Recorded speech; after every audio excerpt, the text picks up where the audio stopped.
Now, News Team 33. There's no one left in this immediate family.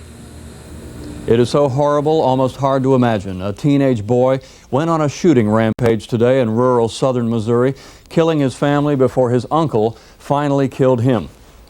Well, this has been an emotional day for all of us, but hello friends, I'm Ralph Hipp. Karen Kelly is off tonight and we'll get on to our one and only story. Right now, 7 people are dead. This family is gone. The community is in shock. 14-year-old Kirk Buckner of Elkland appears to be the one behind this tragedy. He got up this morning and started killing his family.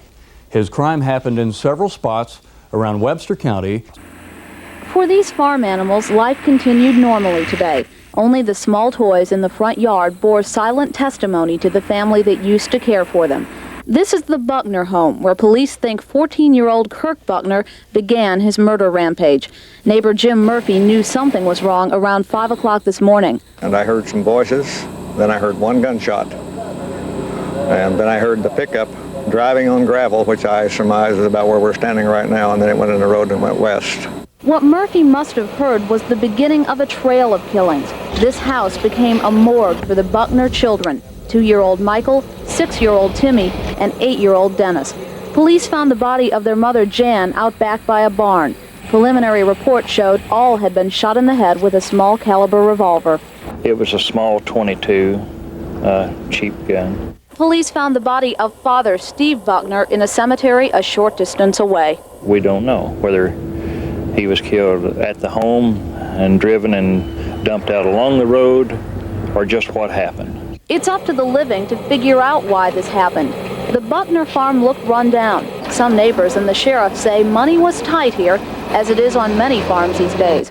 But for some, that didn't explain everything. There should be no problem large enough to cause something like this, but maybe just a little too much pressure on them. I don't know. When the shooting ended here, police believe Kirk Buckner drove down the road 5 miles to his aunt's house. That's where the violence continued. News Team 33's Lisa Eisenhart has more on that. Sorry. The tragedy continues here. Kirk Buckner drove his truck into the Schnick's yard, then made his way up to the house, where Jamie, Mindy, and Mrs. Schnick were asleep inside. Police believe Jim Schnick went out early to bring in his cows. Mrs. Schnick never got out of bed. She may not even have been awake. Police found her body still covered up in bed, a bullet wound to her head. It may be the sound of the shot killing his wife that brought Jim Schnick back to his house, his 2 children still asleep upstairs. Police say Jim entered through the back door to find Kirk in the hallway. The 2 struggled. Jim survived. Kirk is dead. Kirk has stab wounds, a bullet wound to the chest, and one to the head. Police say they believe he might have taken his own life. And tonight, the 2 Schnick children are safe with relatives. Lisa Eisenhart, News Team 33.